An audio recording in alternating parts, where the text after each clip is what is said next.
안녕하세요. 네, 안녕하세요. 네, 간단한 자기소개 부탁드립니다. 저는 연세대학교 미래융합연구원에 재직 중이고요. 많은 사람들을 상담하고 있는 이헌주라고 합니다. 네, 오늘 제가 궁금한 게요. 흔히들 우리가 한 번 사는 인생이라고 하잖아요. 한 번 사는 인생 원하는 대로 사는 게 참 어떻게 보면 중요한 일인 것 같은데 많은 사람들이 원하는 대로 살지 못하고 있습니다. 혹시 그 이유가 무엇 때문일까요? 우리가 원하는 것을 하기보다는 사회가 요구하는 것, 또 부모가 요구하는 것을 우리가 맞추는 부분이 어느 순간 우리의 패턴을 만듭니다. 왜 외국 영화들 보면 방에 락가수 이런 거 맞아요. 막 걸어놓고 막 뭐도 하고 그러시잖아요. 예. 그 질풍노도의 시기가 반드시 성장기엔 필요한 과정이거든요. 근데 우리 대한민국의 많은 청소년 분들은 실제로 제가 만나보면 사춘기가 그냥 안 오시는 분들도 있어요. 그래요? 예. 그냥 중학교 가면 야 일단 고등학교 가서 얘기해. 너 지금 그렇게 할 지금 시간이 없어. 고등학교 가면 대학교 가서 얘기해. 대학교 가면 뭐 낭만의 시기가 아니잖아요. 그때부터 스펙을 만들어야 되고. 그러니까 이런 부분을 자신이 준비할 수 있는 그런 요소들이 굉장히 주는 부분이 우리 사회에 있다. 그러나 사춘기는 안 오는 것이 아니라 지연되는 겁니다.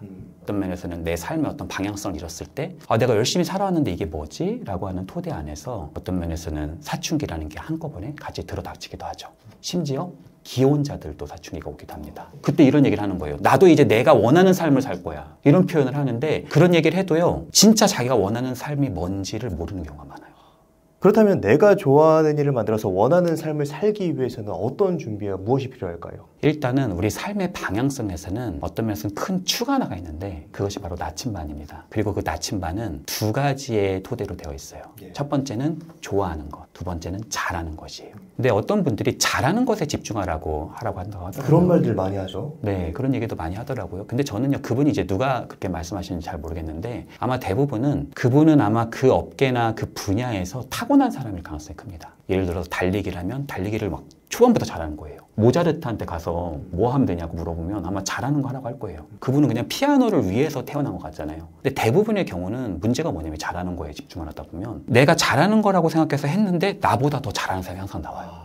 예를 들어서 최선미 선생님 저는 시골에서 자라가지고 노래 같은 거 부르는 장기자랑 같은 거 하잖아요. 그럼 제가 항상 지목이 돼서 나왔었거든요. 제가 심지어 친구들 막 축가도 부르고 그랬었습니다. 그 정도로 제가 노래에 재능이 있어가지고 노래로 좀 재패 좀 해야겠다. 어린 시절 때 그런 꿈도 꾸고 그랬었단 말이에요. 근데 제가 이제 크고 나서 서울에서 이제 친구들하고 노래방을 가니까요. 이게 대략 한 10명 정도 가면은 제가 한 순서가 이게 제 기준에서 봐도 4, 5번째 정도 되더라고요. 그러니까 절반 조금 잘하는 건데 주관적 평가가 있으니까 객관적으로 보면 더 밀려날 수도 있죠. 사실 내가 노래를 잘한다고 해도요. 인스타그램 같은 거 1시간만 노래 잘하는 사람 거 영상 보고 있으면 되게 좌절되는 경우가 많거든요. 그러니까 잘하는 것의 문제가 뭐냐면 잘하는 것은 보통 상대방의 승인을 얻어야 되는 부분이기 때문에 네가 진짜 잘한다는 것을 평가를 받아야 되기 때문에 사실 내가 잘한다는 것을 찾으면 자꾸 타인에게 또 외부에 의존하게 되는 부분이 있고 더 나아가서 내가 잘하는 걸 찾는다 하더라도 나보다 더 잘하는 사람이 세고 세어 있다. 그래서 두 기둥 중에서 먼저 집중해야 되는 것은 저는 좋아하는 거라고 생각합니다. 여기서 좋아하는 것이지만 못할 수도 있잖아요, 반대로. 이럴 때 좀 어떻게 해야 될까요? 일단은 좋아하는 것을 뭔가 업으로 삼으려고 한다거나 아니면 좋아하는 걸 갖고 어떤 생산성을 높이려고 하신다면 그것은 좋아하는 것이 아닐 수 있어요. 그건 그다음부터 일이 됩니다. 그다음부터 괴로워지고 고통스러워지고 언제 성과가 나올까 막 그럴 수 있단 말이에요. 그러니까 좋아하는 것은 거창한 게 아니라요. 좋아하는 어떤 음식, 좋아하는 어떤 장소, 좋아하는 사람, 좋아하는 어떤 순간 이런 부분이 있거든요. 근데 그런 부분에 내가 점차적으로 들어간다는 것은 그 자체가 나의 행복감이기 때문에 그렇습니다. 그러니까 좋아하는 걸 해서 내가 엄청나게 성장을 해서 막 대단한 사람이 되려고 그것을 하는 것이라기보다는 행복 자체를 지금 여기에서 내가 순간순간 음미하는 것이다. 일상에서는 되게 어렵고 힘든 일들이 많잖아요. 예를 들어서 내가 직장에 다니고 있어요. 근데 많은 분들이 그래요. 자기는 좋아하지 않는 곳을 다닌다는 거예요. 근데 본질상 직업은 내가 좋아하는 것을 하기보다는 고객이나 회사가 원하는 것을 내가 하는 입장이잖아요. 보통은. 그렇기 때문에 의도적으로라도 내가 좋아하는 것을 부캐처럼 조금씩 내 일상에 알알이 조금 박아보는 연습, 그 토대를 구축하는 것이 매우 중요하다. 이렇게 말씀드릴 수 있겠네요. 교수님이 해주신 말씀 중에 굉장히 와닿는 게 좋아하는 일인 줄 알고 해봤는데 이게 좋아하는 일이 아니라 해야 되는 일로 바뀔 때 이때 굉장히 큰 좌절감을 느끼는 것 같기도 해요. 그러니까 이제 좋아하는 게 수단이 아니라 그 자체로서 내가 진짜 즐기고 행복할 수 있어야 되는데 그걸 찾는 게 참 어려운 것 같습니다. 맞아요. 좋아하는 것에 집중하라고 하시면 어떤 것이 좋아하는 것인지 모르시는 분들이 계세요. 좋아하는 걸 보통 흥미라고 하거든요. 흥미에는 4가지가 있습니다. 첫 번째는요.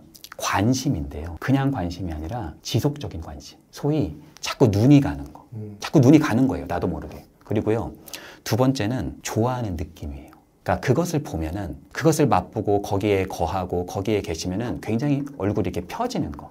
예를 들어서 제가 좋아하는 걸 찾을 때 사람을 20번을 만날 때가 있거든요. 그러면 20번이면 약 6개월 가까이를 만나는 거란 말이에요. 근데 그럴 때요. 제가 그 사람의 좋아하는 것만 16번을 찾을 때가 있습니다. 16번을 찾아야 되는 게 뭐냐면 좋아하는 거를 찾았다 하더라도 그게 자기가 좋아하는 게 아니고 세상에서 그냥 요구하는 거를 그렇게 타협해서 말하는 경우도 있고 그냥 자기가 볼 때는 그런 것 같은데 진짜로 좋아하는 게 아닐 수도 있단 말이에요. 그래서 그 질문을 계속 제가 넣기 시작하는데 그것을 충분히 찾았다고 하는 순간 소위 안 되는 경우는 16번까지 한다고 그랬잖아요. 그 순간이 언제냐면 얼굴이 환해지는 모습이 있어요. 사실 자기는 자기 얼굴을 못 보잖아요. 그러니까 좋아하는 것만 찾는 게 아니라요. 좋아하는 걸 찾으면 과제로 그걸 바로 즉시 경험하게 합니다. 그래서 좋아하는 걸 찾고 경험하게 하고 좋아하는 걸 찾고 경험하게 하고 이 토대 속에서 이 사람이 이건 좀 덜 좋아하는 거고 더 좋아하는 걸 찾고 이런 토대 속에서 얼굴이 많이 펴지는 지점을 볼 때 이 사람도 자기가 좋아하는 거를 좀 알게 되고 저도 알게 되는 그런 어떤 지점이 있어요. 이렇게 들어가는 부분이 있는데 그거는 바로 좋아하는 느낌이다 이렇게 말씀드릴 수 있고 세 번째는 방향성입니다. 마치 내가 이렇게 끌려가는 듯한 느낌? 내가 거기만 가면은 뭔가 내가 거기를 그냥 지나치기 힘든 거. 예를 들자면 이런 걸 수도 있어요. 노래방 같은 거일 수도 있어요. 내가 코인 노래방만 보면 계속 눈이 가고 얼굴이 이렇게 펴지고 거기만 가면 자꾸 내가 끌려가는 거예요. 그리고 네 번째는 활동이죠.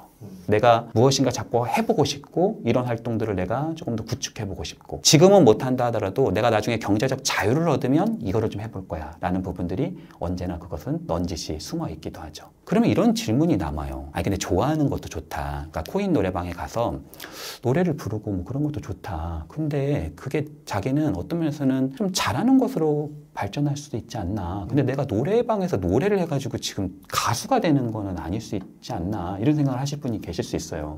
제가 그런 분들을 위해서 말씀을 드리자면요. 노래라고 하는 것은 그냥 상징입니다. 그러니까 진짜 가수가 될 수 있는 한 토대가 될 수도 있죠. 근데 거기에는 가수도 있을 수 있고요. 노래 안에는. 그것을 만드는 작곡하시는 분이 계실 수도 있고 그것을 마케팅해서 판매하시는 분이 계실 수도 있고 제작하는 사람이 있을 수도 있고 거기에 디자인에 관심이 있는 사람이 있을 수 있고 어떤 시적인 가사 자체에 관심이 있는 사람일 수도 있고 사람의 관심사는 다양하잖아요. 그리고 노래라고 하는 것은 자신의 무대를 의미하잖아요. 내 무대가 아직 도래하지 않았는데 나는 어떤 무대를 꿈꾸고 있지?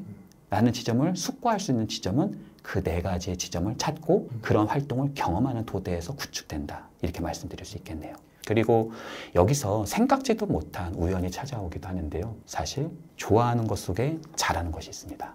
여기서 용어를 달리 해볼게요. 잘하는 것이라고 하지 말고요. 잘할 수도 있는 것. 그러니까 좋아하는 것들이 100개가 있으면 그런 활동들을 할 때요. 그 중에서도 약간 싹이 좀 더 보이는 애들이 있어요. 그것이 바로 잘할 가능성이 있는 거예요. 거기에다가 이제 초점을 두기 시작을 하는 거죠. 그러니까 좋아하는 기반 속에서 다양한 활동들을 하지만 그중에서 싹이 나오는 것들에 내가 조금 더 집중하게 될 때 그러한 부분들을 우리는 학습이라고 하는데 정말 그 분야에서 잘하는 사람에게 배우고 또 그것을 내가 익히는 것 그 두 가지의 결합 그 토대 속에서 우리는 잘할 가능성이 있는 것을 찾고 그 속에서 정말 잘할 수 있는 것을 발견하고 실현할 수도 있다라고도 말씀드릴 수 있겠네요.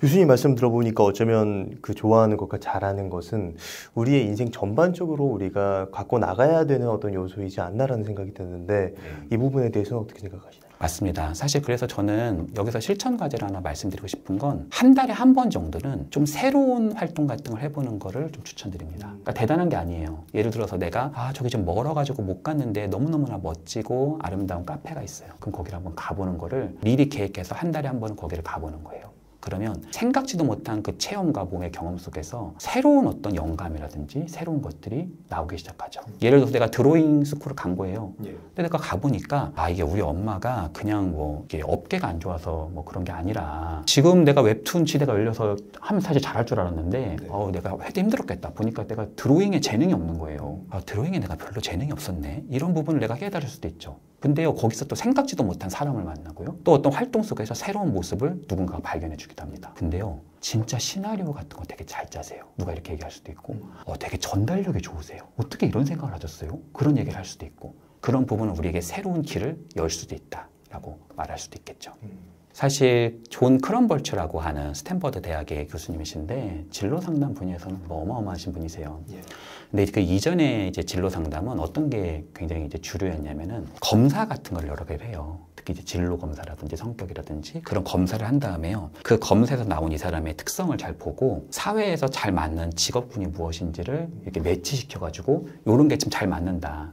당신은 간호사가 되게 잘 맞는다. 당신은 상담자가 되게 잘 맞는다. 당신은 회계사가 잘 맞는다. 그런 게 좀 대세였어요. 근데 크럼볼츠가 보니까 그렇지 않다는 거예요. 실제로 어떤 직업군에서 정말 성공적인 직업을 가지신 분들을 보니까 어린 시절부터 무슨 음악가가 되려고 그러고 어린 시절부터 내가 회계사가 되려고 그러고 어린 시절부터 내가 간호사를 되려고 했었던 분들이 아니라 그냥 우연한 게 어떻게 오다 보니까 그냥 그 사람이 된 거예요. 그것을 그 유명한 용어라고 말하는 계획된 우연이라고 말합니다. 계획된 우연이라고 하는 것은 우연이긴 우연인데 내가 나중에 다 이 모든 것을 이뤄보고 나니까 내가 여태까지 걸어왔던 삶의 자욱자욱들이 모두 계획처럼 하나의 서사시처럼 그것이 연결되고 있다는 것을 말한다는 거죠. 그리고 그 계획된 우연이라는 것은 좋아하는 것 속에서 잘할 가능성이 있는 것, 또 잘할 가능성이 있는 것을 시간에 기대서 잘하는 것으로 구축하는 것, 변모하는 것에서 있지 않나라고 생각합니다.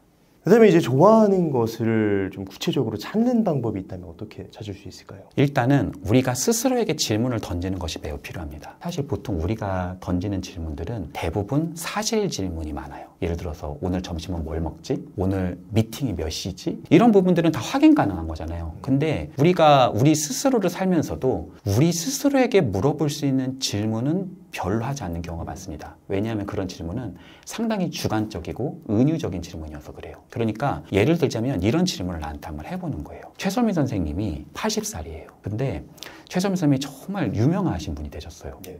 그래서 최소민 선생님에 대한 영화가 지금 개봉이 돼요. 자서전을 담고 있는. 네. 그 영화의 제목이 뭐일 것 같은지. 더 나아가서 그 영화의 스토리가 무엇을 담고 있는 것 같은지, 그 스토리의 서사 속에서 최소민 선생님은 어느 부분에 위치하고 있는 것 같은지, 이런 질문들을 스스로가 좀 해볼 수 있는 거죠.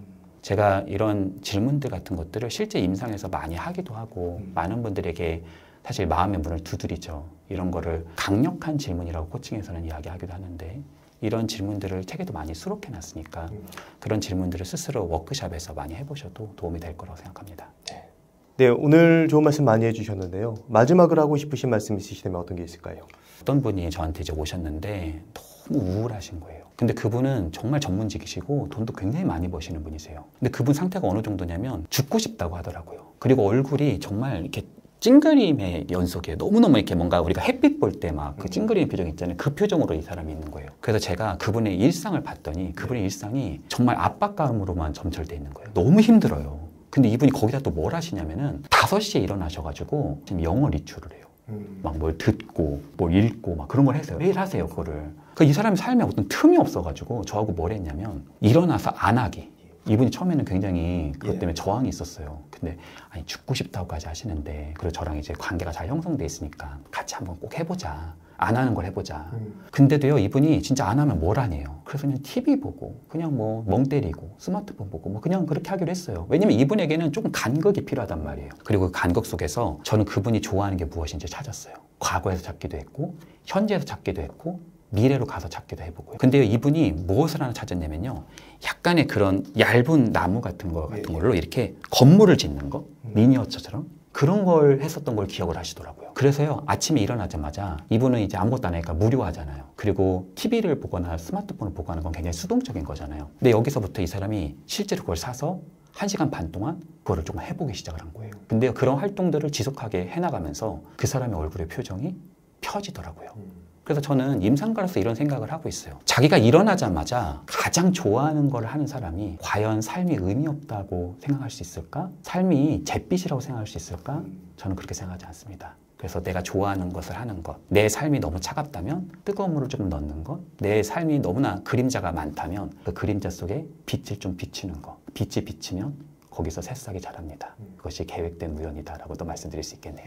네, 오늘 좋아하는 것을 잘하는 일로 만드는 방법 저자 이현주 교수님을 모시고 내가 좋아하는 것을 잘 모르겠을 때 좋아하는 것을 찾고 이것을 인생의 중요한 틀로 세우는 방법에 대한 이야기를 들었습니다. 그럼 오늘의 심리학은 여기까지 하도록 하겠습니다. 좋은 말씀 해주셔서 감사합니다. 감사합니다. 감사합니다.